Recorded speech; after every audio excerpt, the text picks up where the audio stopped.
Добрый день, уважаемые зрители, с вами подкаст Just Start Life, и сегодня у нас в гостях Арыстанбек Темирбай, маркетолог, коуч и основатель диджитал-агентства. Здравствуйте. Здравствуйте.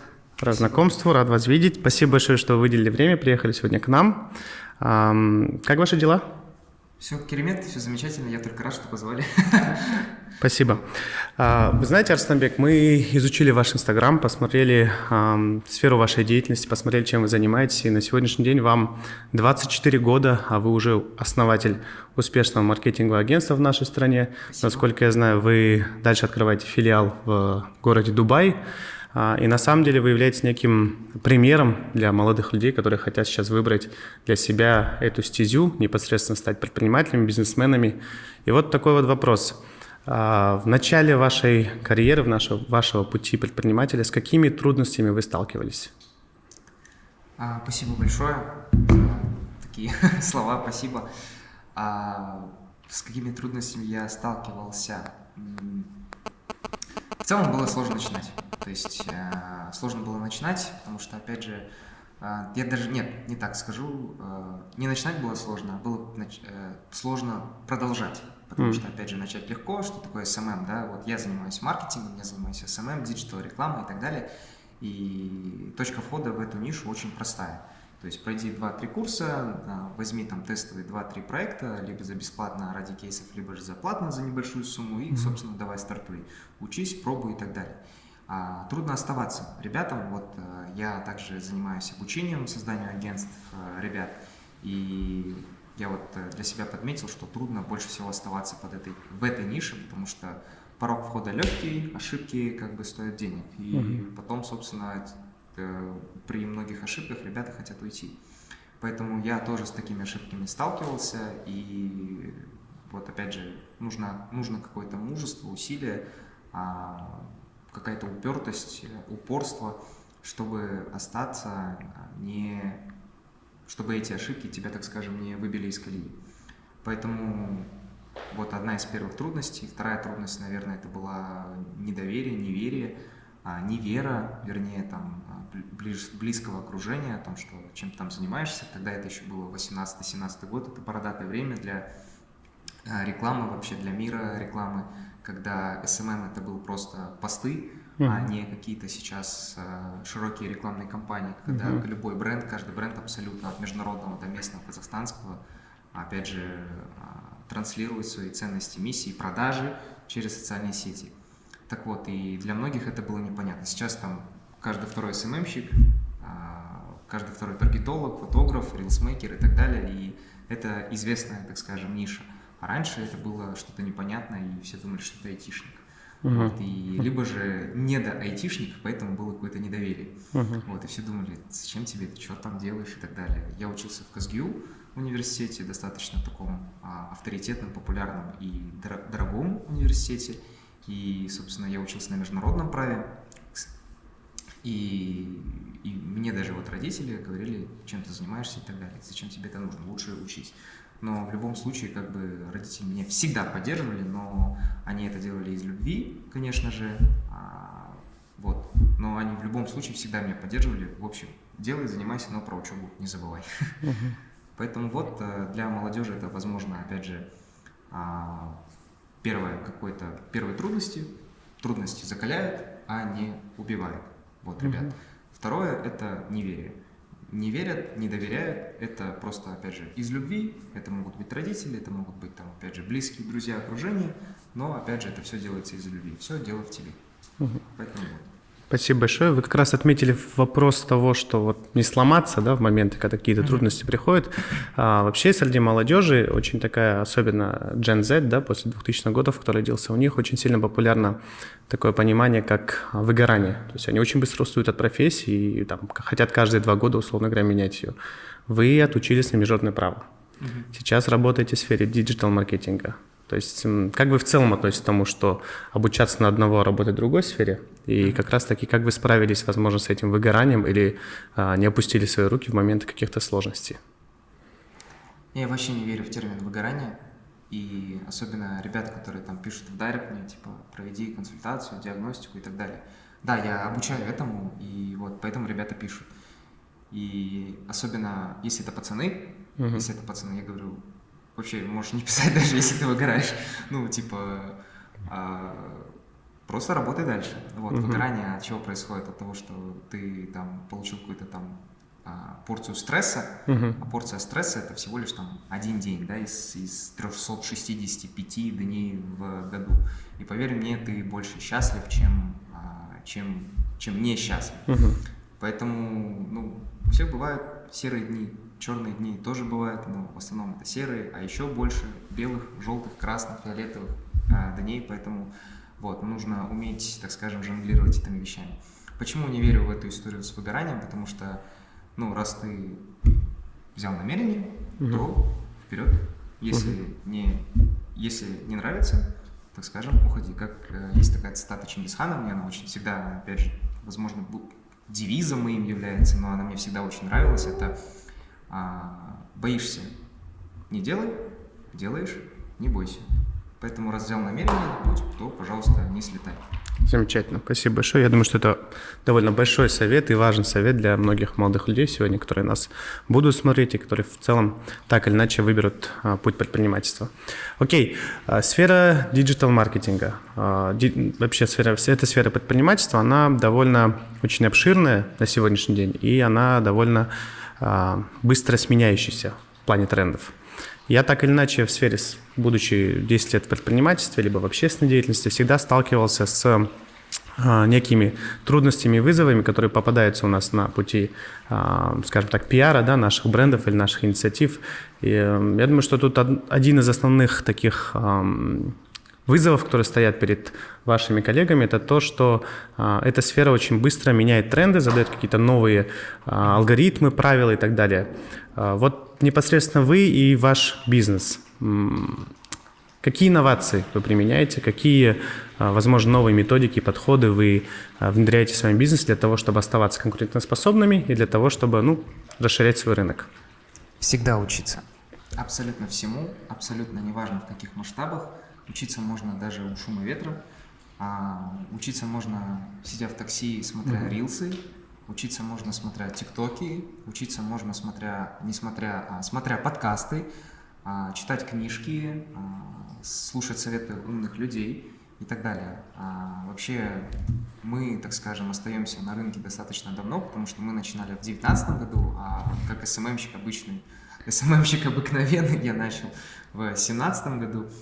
И всегда, опять же, вот как я и говорю, вот раньше это были просто посты, и раньше обучали делать красивые посты. Сейчас обучают, опять же, делать продающие, залетающие рилсы. Если раньше СММщики говорили то, что не, какие продажи, вы чё, ага, мы за продажи это не отвечаем. Сейчас любой заказчик говорит, ты отвечаешь за продажи, и ты не имеешь права, собственно, этому препятствовать, потому что так и есть. Нанимают агентства, нанимают СММщиков, маркетологов для увеличения продаж. И если, опять же, раньше тренды были там всяких курсов, инфобизов и так далее, это по тому, как это делать красиво, чтобы увеличить вовлеченность, то сейчас это обучает, опять же, как делать так, чтобы твои рилсы, тиктоки, инстаграмы и прочее продавали. Так вот, как оставаться просто, так скажем, в фокусе, не отставать от трендов, много учиться, снимать корону с головы, что ты самый умный, что ты знаешь, что ты давно, что ты динозавр и прочие, опять же, названия всяких мамонтов и так далее. Просто снять корону, сказать, что вот молодежь подрастает, она тебя обгоняет, поэтому, собственно, надо, тоже обучаться. Так вот, в 2019 году, когда мы стартовали, нас было там параллельно с нами десятки агентств только по одной Астане, я их помню, и единицы остались, кто также 5 лет работает, делает результаты, опять же в конце концов, как бизнес зарабатывает, обеспечивает рабочие места и так далее. Поэтому вот просто обучаться всему. Супер, супер. Вы только что говорили про молодежь, то есть уже, я думаю, что вы переходите в категорию таких опытных предпринимателей, да, более опытных. Мастодонтов. Вот, да, мастодонтов, мамонтов, как вы говорили. Вот. Если я в свои 30 сейчас буду вообще динозавром в этом случае. Вот. Но надеемся до сих пор, благо закон о государственной молодежной политике в прошлом году изменили, и теперь 35 лет, поэтому я могу еще 5 лет называться молодым, а вы еще 11 лет впереди, поэтому да, можем выдохнуть спокойно. Касательно вообще предпринимательство, да, вот вам 24 года, как мы уже говорили, вы успешный молодой предприниматель, развиваете свой бизнес не только в нашей стране, но уже и за ее границами. Вообще, насколько, по вашему мнению, сложно быть молодым предпринимателем, насколько создало на сегодняшний день государство возможности для молодых людей для того, чтобы выбрать этот путь? Вы не раз говорили, что я успешный, мне это очень спасибо. Я таким себя не это считаю. правда, это правда на самом деле. Спасибо, хорошо. Вопрос еще раз, можно? Что делает государство для... Нет, первый, наверное, вопрос, насколько в целом легко молодым людям открывать свой бизнес и развиваться в нашей стране? То есть насколько государство выполняет свою роль в части развития молодежного предпринимательства? Если оценить, насколько легко по 10-бальной шкале, то 100 из 10. Почему? Потому что, мне кажется, Казахстан, сейчас сделаем небольшую, так скажем, подводку, я полгода жил в Дубае, я пытался делать там бизнес. Вот. Там делать бизнес дорого. Там делать бизнес дорого, там, конечно, свой специфический рынок для маркетинга, для нашей ниши. Там я всегда ребятам рассказываю, и сотрудникам нашим, и клиентам, и своим ученикам, и так далее. Я рассказываю о том, что, ребята, вы работаете на казахстанском рынке, когда каждый второй мобилограф, когда каждый второй, опять же, таксист, по факту бизнесмен, так и есть. То есть я ни в коем случае сейчас не шучу, потому что у него там онлайн-магазин на Каспе торгует. Когда там каждый третий, условно, завозит товары из Китая, и, собственно, единственный канал продаж — это Инстаграм, потому что его в Каспе не пустили, или Wildberries, он там какой-то там, не прошел, условно, и так далее. И все нуждаются в продвижении. И вот если, опять же, говорить в рамках маркетинга и СММ, то в нашей сфере делать, опять же, бизнес легко. И вопрос, опять же, просто в твоих усилиях и желании поднять пятую точку и что-то делать. Если же говорить в целом про бизнес, то, я не знаю, опять же, вот я честно говорю, что ни разу никто не препятствовал. Тьфу-тьфу-тьфу. И, надеюсь, никто не будет препятствовать в плане ведения бизнеса, потому что, опять же, то, как у нас устроена система налогообложения, то, как у нас, насколько легко зарегистрировать ИП, насколько, опять же... Каспия Мамболсон. Каспия Мамболсон, да. Насколько вообще легко, опять же, и очевидно сдавать налоги и так далее. Там, опять же, тебе, как минимум, если там, не дай бог, просрочил, то тебе уведомления приходят. Раньше такого не было. Вот, я говорю даже не про вот эти опять же, какие-то бюрократические моменты, а даже в целом про доступность рынка. То есть мы не живем в 2005 году или в 2010 или в 2017, когда я начинал, и когда никто не знал, там, собственно, как что-то делать и так далее. Мы сейчас живем в эру цифровизации, когда каждый второй чем-то занимается, что-то продает, и, пожалуйста, вот для этого нужны маркетологи. Да, это, опять же, если говорить про бизнес в рамках СММ. Если же в целом про предпринимательство, то, приехав из Эмиратов сюда, в Астану, потом съездив в Алмату, у меня в Алмате филиал есть, я просто вот сидел и думал, все такие красивые, все такие что-то деловые, разговаривают там. Опять же, сейчас мне могут сказать в комментариях, там, опять же, ты был там выше Аль-Фараби, я был и на барахолке, и там вообще сердце Алматы, мне кажется, там вообще торговля идет прям бешеная. Поэтому все зависит от тебя. Вот, все конкретно зависит от тебя, от того, что насколько ты усилий прилагаешь, хочешь ли этого или не хочешь. Если не хочешь, у тебя ничего не получится. Супер, супер. Вот вы говорили как раз-таки про какие-то препятствия. Я вспоминал 2000-е годы, начало, когда мои родители делали бизнес, и я помню, сколько раз в день мог прийти налоговый инспектор, пожарная инспекция, СС, администрация торгового центра и просто придумывать на ровном месте какие-то замечания, нарушения для того, чтобы, условно говоря, там получить свою долю благодарности, да, так ее назовем, для того, чтобы не трогать лишний раз бизнес. Я начал свой бизнес в 2012 году, и вот за время того, что я его вел, ко мне никогда ни разу не пришел представитель госоргана с каким-то требованием. То есть были только, возможно, какие-то просьбы там, разместить какую-то информацию, были просьбы там, поменять там вывески, да, моменты были, когда это уже с нашей стороны были моменты. Вот вы занимаетесь вот, на сегодняшний день также предпринимательством. Был ли хотя бы малейший какой-то, не знаю, может быть, попытка со стороны государственных органов, либо их представителей помешать ведению вашего бизнеса? Нет. Веди в белую, и все будет нормально. Замечательно. И, надеюсь, не будет. Замечательно. А какие, давайте посмотрим теперь на другую сторону. В Казахстане, на самом деле, очень много разных государственных программ, проектов по развитию молодежного предпринимательства. Это и JAS Project программа, это и программа развития молодежного предпринимательства «Бизнес-Бастау» и многие другие. Есть определенные региональные программы, где акиматы, либо какие-то фонды отдельные производят, создают разные проекты для того, чтобы молодежь могла развиваться. Есть ли у вас опыт работы в рамках таких каких-то госпрограмм? И если да, то какие именно из них вы применяли в своем бизнесе? Я вот не помню, это было от государства или от какого-то частного лица, но в году так 18-м у меня был какой-то что-то а-ля типа стартапа. Это что-то было типа не то чтобы акселератора, а агрегатора по выгулу собак.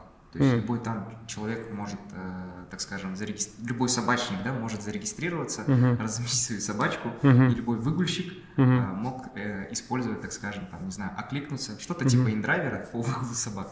Круто. Вот. Или же там OLX. И что-то мне как-то это в голову идея, опять же, так скажем, попала. И мне она так понравилась, я думаю, что это будет стартап, актуальный для рынка. В итоге это было просто не актуально. Но, опять же, я не помню названия этих грантов, я не помню названия этих, возможно, там, не знаю, субсидий, если это можно назвать, конкурсов и так далее.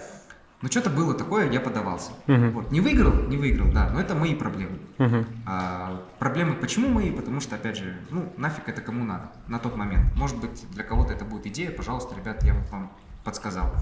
Вот, и постоянно что-то, опять же, раз в год, я когда вот только-только начинал, да какой раз в год, раз в месяц, куда-то мне там то ли мама, то ли еще какой-то родственник, то ли друзья там скидывали там и так далее, вот смотри, какая-то программа, конкурс и так далее. Я не знаю, опять же, я сейчас не слежу за этим, за, вот, опять же, за теми проектами, которые вы назвали. Но в мое время я вот, опять же, когда нужны были деньги, я за этим очень сильно наблюдал, и даже тогда это было. Круто. Сейчас деньги вам не нужны. Шучу. Окей. Топ-3 совета начинающим предпринимателям. Да, наверное, будет какой-то один и общий. Делаешь, не бойся, боишься, не делай. И все. Можно бесконечно ходить отмазки, почему не получается, почему получается, что там что кто-то виноват и так далее. Просто возьми судьбу в свои руки и делай. Потому что, опять же, можно и не заниматься бизнесом. Почему вот, опять же, сейчас популярна эта тема, да, бизнес, инфобизнес, там, сделать запуск на 10 миллионов и заработать там на квартиру и так далее. Это все популизм. Можно быть просто классным человеком, который делает свою работу очень классно и, в принципе, комфортно зарабатывать. Вот, мне кажется, мы просто, как бывшая страна Советского Союза, только-только почувствовав капитализм, мы несемся за этим. И опять же, мы наблюдаем в социальных сетях за этим, что все вокруг успешный успех. Не надо. Мне кажется, нет. Можно быть, опять же, у себя в регионе самым крутым сапожником и зарабатывать комфортные, классные деньги. Поэтому, опять же, это мой совет про «делаешь, не бойся». А если боишься, не делай, это больше относится даже не к бизнесу, а в целом про какую-то деятельность, про труд, про трудолюбие, про предпринимательство. Предпринимательство – это же не только про бизнес. Предпринимательство – это в целом от слова «предпринимать». Что-то делать, что-то выдумывать, что-то, опять же, оптимизировать и так далее, найти решение. Поэтому вот это относится, опять же, не только к бизнесу, это относится ко всем любым сферам, будь ты врачом, юристом, строителем, сапожником или СММщиком. Все, спасибо большое, Арстамбек, на самом деле, за такой открытый, профессиональный разговор. Мы желаем вам успехов, удачи, развивайте свое направление в стране, за границей, охватывая как можно больше филиалов и стран. Успехов вам и большое спасибо, что сегодня пришли. Я надеюсь, что сегодняшний подкаст будет полезен для молодых предпринимателей, и каждый возьмет для себя самое главное. Но я думаю, особенно после последнего спича Арстамбека, это касается не только предпринимателей, но и всех тех, кто так или иначе хочет развиваться и добиваться успеха. Надеюсь, это не последний раз, когда вы приходите к нам. В будущем обязательно с вами еще увидимся. Спасибо. Взаимно. Спасибо вам. Спасибо большое.